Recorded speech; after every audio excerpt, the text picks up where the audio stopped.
오래전에 미국의 필라델피아라는 도시의 아주 작은 마을에 평생을 교회 신앙생활하며 아이들을 가르쳤던 안나 찰비스라고 하는 부인이 있었습니다. 이 부인에게는 딸이 2명이 있었는데 그 중에 한 딸은 시각장애인 맹인이었습니다. 그럼에도 불구하고 이 2 딸을 정말 믿음으로 감사하며 사랑하며 잘 키웠습니다. 그리고 평생을 주일학교 봉사를 했습니다. 그런 어머니가 세상을 떠나게 되었습니다. 천국 가신 거죠. 이 2 딸이 어머님의 장례식에 어머님의 사랑을 추모하면서 많은 조객들에게 일일이 어머니의 사랑에 감사하는 마음을 담아서 한 분 한 분에게 카네이션 꽃을 달아드렸다고 합니다. 그 꽃을 달아드리면서 카네이션의 의미를 이렇게 설명했습니다. 3가지 뜻이 있다는 거예요. 첫째는 sweetness, 알뜰하고 그 희생적인 사랑. 2번째, pureness, 어머님의 사랑은 깨끗한 사랑이, 계산적인 사랑이 아니라는 거예요. 3번째, 어머니의 사랑은 endurance, 인내하고 자식을 위해 평생 참고 그리고 변하지 않는 영원한 사랑이다. 그런 마음을 담아서 카네이션 꽃을 살아계신 모든 부모님에게 달아드렸다는 거예요. 너무 감사해서 이 2 딸이 그 당시 미국의 대통령 루즈벨트 대통령에게 편지를 썼습니다. 저의 어머니에 감사하면서 이 땅의 모든 어머니들에게 우리가 카네이션을 달아드리면 어떨까요? 하는 감동의 편지를 썼어요. 그래서 미국의 대통령이 이 편지를 읽고 감동을 받고 1908년 처음으로 대통령령으로 어머니의 날을 제정하게 되었습니다.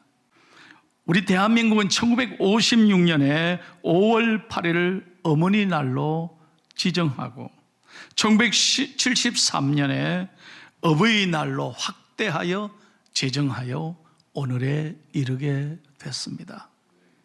그런데 여러분, 금년 어버이 주일은 참 마음이 아픕니다.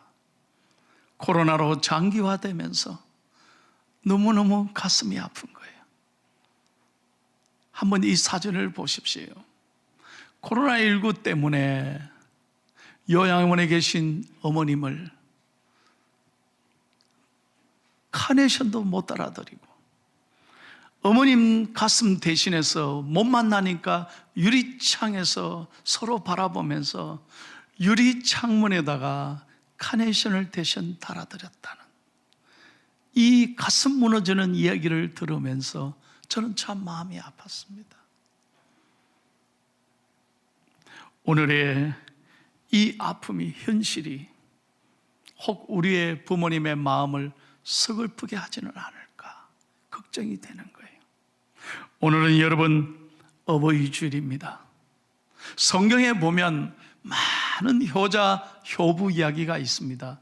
그런데 그 가운데 저는 말씀을 묵상하면서 요셉이야말로 참 아름다운 효자였다, 저는 그렇게 깨닫는 거예요. 그러면서 오늘 저는 이 어버이 주일날 요셉의 효도를 배우는, 그래서 다시 한번 하나님 앞에 감사하고 부모님께 감사하는 복된 주일이 될 수 있기를 예수님의 이름으로 축원합니다. 여러분, 요셉이 어떻게 해서 그렇게 부모의 마음을, 하나님의 마음을 기쁘시게 했을까요? 4가지 중요한 교훈이 있습니다. 첫째로 요셉은 부모의 마음을 기쁘시게 했다는 거예요. 여러분, 참된 효도는 뭐냐? 먼저 부모님을 근심하거나 걱정을 끼쳐드리면 안 된다는 거예요. 진정한 효도는 부모님을 기쁘시게 하는 거라는 거예요. 요셉이 그랬습니다. 12아들 중에 가장 부모님을 기쁘게 했습니다. 그래서 요셉의 아버지도 12아들 가운데 요셉을 참으로 사랑했습니다. 성경에 보니 요셉만을 채색 옷을 지어서 아름다운 옷을 입혔다고 그렇게 말씀하고 있는 거예요. 그런데 어느 날 사랑하는 아들 요셉이 갑자기 행방불명이 됐습니다. 우리가 잘 아는 대로 형들의 시기와 질투를 받아서 애굽에 팔리게 된 거예요. 아버지는 영문도 모른 채 아들이 사라졌습니다. 얼마나 가슴 아팠을까요? 그 사랑하는 아들을 가슴에 묻고 매일 탄식했을 것입니다. 요셉도 마찬가지입니다. 사랑하는 부모님을 만나지 못하고 머나먼 타향에 팔려왔으니 얼마나 기가 막힌 현실입니까? 얼마나 오랜 세월 동안 고통 가운데 지냈겠습니까? 자나깨나 눈물로 지냈을 것입니다. 그런데 오늘 성경에 보니 흉년이 들어서 그 사랑하는 형들이 가족이 애굽에 올라오게 되었죠. 그때 형들을 극적으로 만납니다. 그리고 요셉이 형들에게 한 말이 오늘 성경의 내용이에요. 여러분 8절과 9절만 읽겠습니다. 다 같이요. 자, 요셉이 형들에게 뭐라고 말합니까? 시작. 그런즉 나를 이리로 보낸 이는 당신들이 아니요 하나님이시라. 하나님이 나를 바로에게 아버지로 삼으시고 그 온 집의 주로 삼으시며 애굽 온 땅의 통치자로 삼으셨나이다. 9절. 당신들은 속히 아버지께로 올라가서 아뢰기를 아버지의 아들 요셉의 말에 하나님이 나를 애굽 전국의 주로 세우셨으니 지체 말고 내게로 내려오사. 여러분, 요셉은 자기를 팔았던 미워했던 형들을 만났지만 형들을 단 한마디도 원망하지 않았어요. 불평하지 않았어요. 요셉은 자나깨나 부모님 생각했어요. 그래서 부모님 걱정하실까 봐 형들이요 속히 내려가서 아버지께 말해주세요. 이 아들 요셉이 애굽의 국무총리가 됐습니다. 하나님의 은혜입니다. 우리 아버지 이제 더 이상 걱정하지 않도록 속히 말씀해 주세요. 여러분, 이게 효도라는 거예요. 여러분, 제가 어렸을 때 제 모교에서 신앙생활 할 때 어느 날 강사 목사님이 부흥에 오셔서 이런 말씀했던 게 평생 기억에 남습니다. 서울에 여러분 청와대 근방에 보면 효자동이라 있다는 거예요. 제가 그때 뭐 효자동이 있는지 어떻게 알았어요? 그런데 왜 그 동네 이름이 효자동이라고 했느냐, 그 유래를 설명하셨어요. 어느 집에 할아버지가 실수로 그만 이불 밑에 자기 손자를 깔아버렸어요. 그래서 질식을 당한 이 손자가 할아버지의 실수로 그만 죽게 됐어요. 숨을 안 쉬는 거예요. 이것을 안 며느리가요, 그러니까 시아버지 걱정하실까봐, 염려하실까봐 말도 안 하고 죽은 어린 아들을 업고 남편에게 뛰어갔다는 거예요.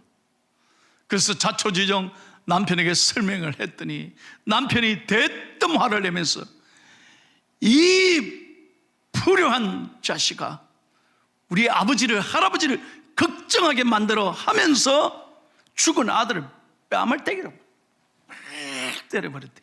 이 불효 자식아. 그랬더니 죽은 아들이 살았다는 거예요. 그래서 그 동네를 효자동이라 그런대요.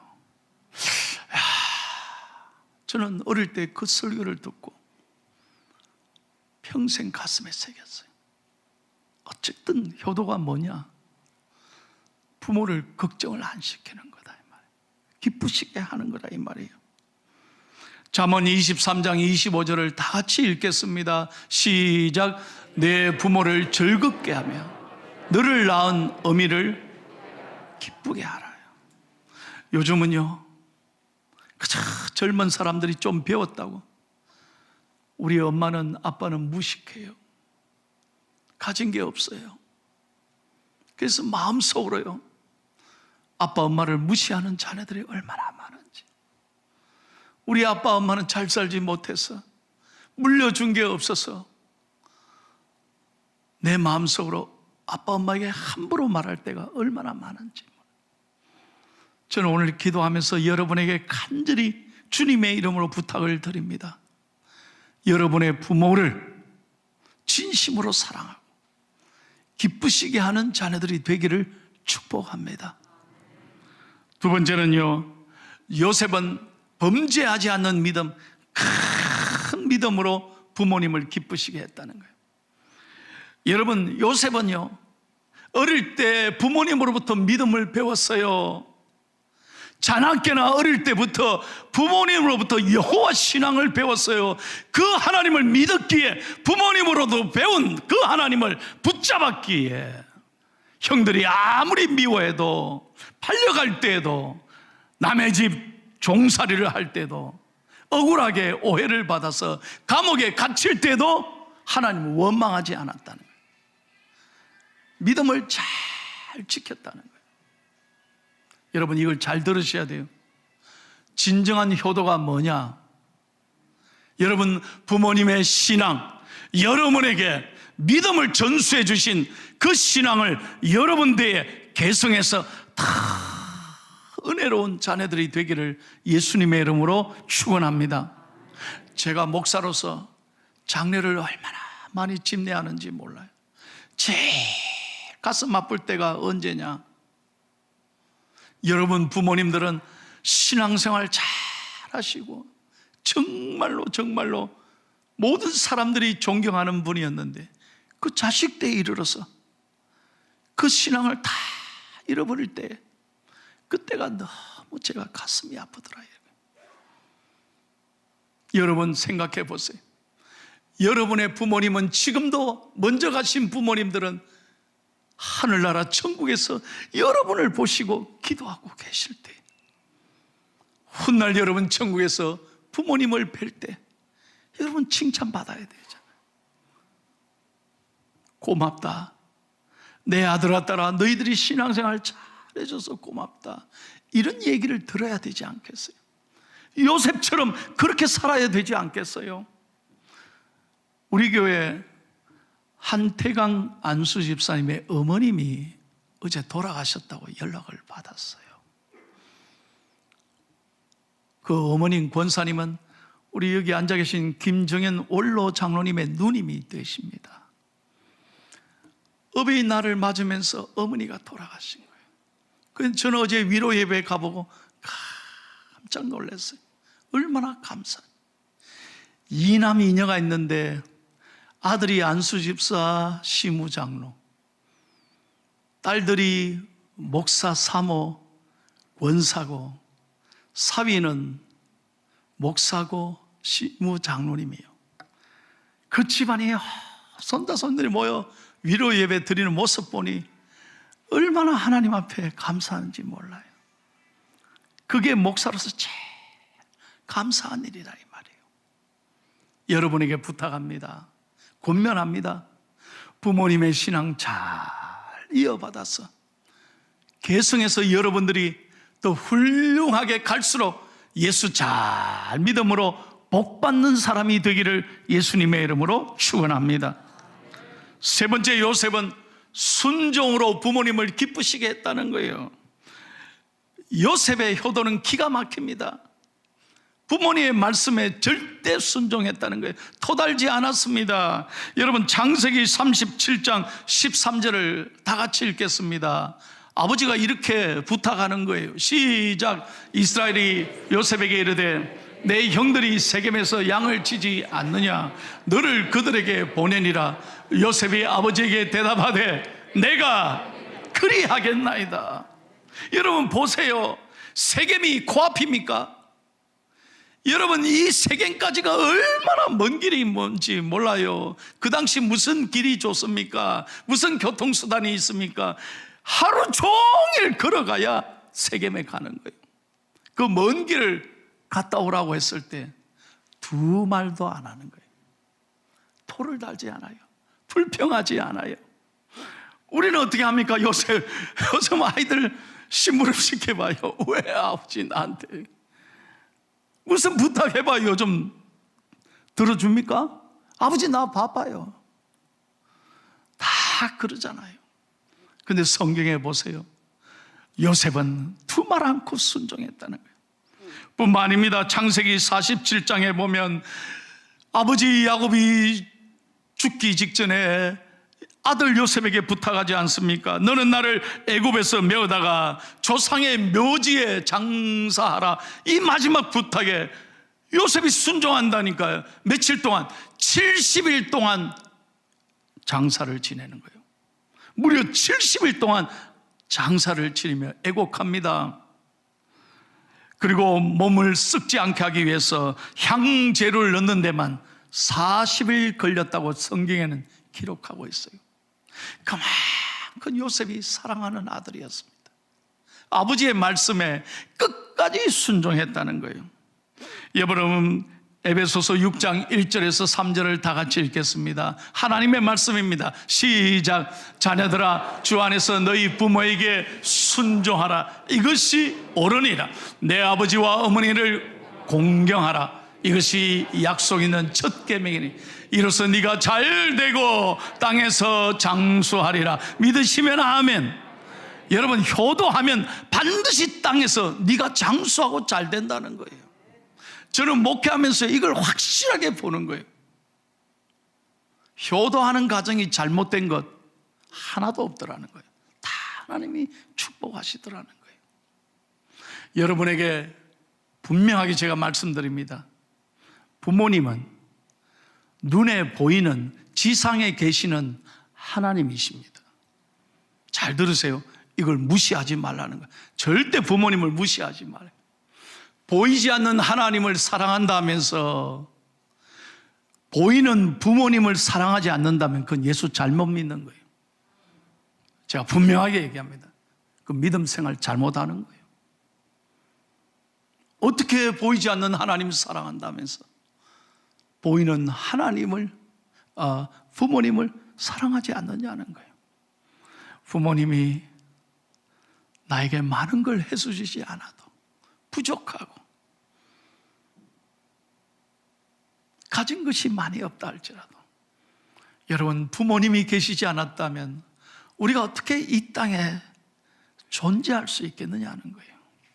그러므로 마땅히 순종하고 마땅히 공경하는 우리 중앙의 가족들이 되기를 예수님의 이름으로 축원합니다. 마지막입니다. 요셉은요, 말로만 효도한 게 아닙니다. 한번 다 같이 읽겠습니다. 네 번째, 시작. 예, 여러분, 창세기 47장 12절을 다 같이 읽을게요. 시작. 또 그의 아버지와 그의 형들과 그의 아버지의 온 집에 그 식구를 따라 먹을 것을 주어 봉양하였더라. 이게 효도인 거예요. 효도는 말로 하는 게 아니에요. 물질로 봉양해야 돼요. 요셉이 참 기가 막힌 것은 그 흉년의 때에 끝까지 아버지와 형제들을 책임졌다는 거예요. 그래서 하나님이 복 주시는 거예요. 효도는 말로 하는 게 아니에요. 부모님을 잘 돌아보시고 살피시고 무엇을 잡수시고 싶은지 무엇이 필요한지 잘 헤아려서 그것을 잘 채워드리고 봉양하는 게 효도예요. 그래서 저는 주례할 때 꼭 얘기합니다. 여러분, 여기 신랑 신부 있으면 저는 꼭 제가 확인받는 게 있습니다. 지금부터 양가 부모님에게 문자만 보내지 말고 물자를 보내라. 아멘 하세요. 그럼 아멘 한다니까. 물자도 보내라. 왜? 너희들 사는 게 너희들이 잘해서가 아니라 부모님의 은혜다 이 말이에요. 그래서 한 달에 10만 원씩 아멘 하세요 이런. 예, 그래. 그 내가 한 번씩 만나면 잘 보내줘. 내가 확인한다니까요. 여러분, 그것이 효도인 거예요. 사랑하는 여러분, 다시 한번 말씀드리겠습니다. 참된 효성이 뭡니까? 부모님 세상을 떠나신 뒤에 후회하면서 제사상 차려놓고 형식적으로 곡하는 것 아닙니다. 그게 효도 아닙니다. 생존에 계시는 동안 기쁘시게 해드리고 잘 봉양해 드려야 돼요. 여러분들 가운데 이렇게 말씀하실지 몰라요. 목사님, 제가 지금 죽을 지경입니다. 제가 여유가 없습니다. 시간이 없습니다. 돈이 없습니다. 너무너무 바빠 죽겠습니다. 아이들을 키워야 됩니다. 예, 맞습니다. 여러분, 얼마든지 변명할 게 많습니다. 그러나 효도는 그런 게 아니에요. 이 다음에 하겠다, 시간 되면 하겠다, 형편되면 하겠다. 여러분, 부모님이 그때 되면 기다려주시질 않아요. 기다려주시지 않는다니. 그래서 여러분, 오늘 말씀 잘 듣고 깨달은 다음에 계시는 동안 효도하셔야 돼요. 제가 장례를 많이 집냈다고 그랬잖아요. 많은 분들이 부모님 떠나시고 난 다음에 통곡하는 걸 봤습니다. 그때 좀 잘해드릴 걸. 우리 어머니 그때 그거 잡수시고 싶어 했는데 그걸 못 사드린 게 그렇게 가슴 아프다. 후회해봤자 안 되잖아요. 저는 1년의 설교 중에 오늘이 제일 설교하기 힘든 날이에요. 제가 과연 목사이지만 효자인가 돌아볼 때 너무 부족한 거예요. 아버지 일찍 떠나시고 어머니 저를 행상하면서 키웠습니다. 어머니가 저를 반대했지만 참 저는 사랑받는 아들이었어요. 그러다가 저는 미국으로 17년간 떠나 있어서 효도를 못했어요. 한국에 돌아와서 어머님 모셨지만 지금은 또 얼마 전에 서울에 형님 집에 가셔서 목사인 제가 너무 바빠서 잘 돌아보지를 못해. 어제도 전화 드리니까 아이고 우리 손 목사님 너무 바쁘지요. 어머니 죄송합니다. 근데 보고 싶다. 얼마나 가슴이 아픈지. 저희 어머니 88세인데 너무너무 제가 송구하고 교인들에게 효도하자고 말씀드리기가 송구한 날이에요. 그러면서 제 자신에게 오늘 설교하는 거예요.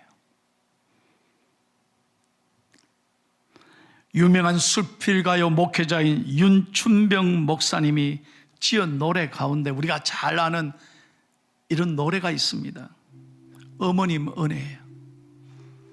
높고 높은 하늘이라 말을들 하지만 나는 높은 게 또 하나 있지. 낳으시고 기르시는 어머님 은혜, 푸른 하늘 그보다도 더 높은 것 같아. 여러분 그런데 아십니까?